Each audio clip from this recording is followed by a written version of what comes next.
Hello বন্ধুরা, আমি আজকে তৈরি করব ইলিশ পাতুরি। তবে দেখে নাও আমি ইলিশ পাতুরি কিভাবে তৈরি করছি। ইলিশ পাতুরি করার জন্য আমি নিয়েছি ইলিশ মাছ,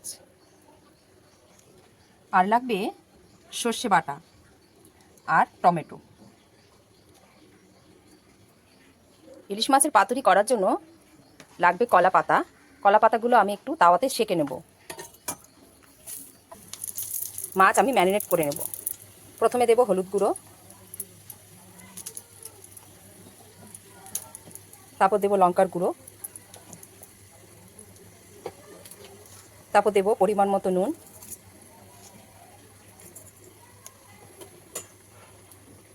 তারপর দেব কাঁচা লঙ্কা আর সর্ষে পেস্ট, আর দেব টমেটো,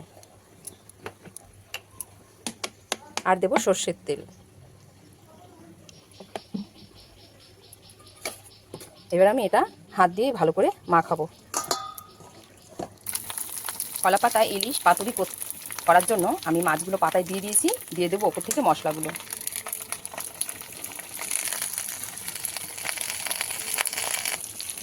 ইলিশ পাতুরি আমি বসিয়ে দিয়েছি। এইবার আরেকটা কলা পাতা দিয়ে আমি ঢাকা দিয়ে দেবো।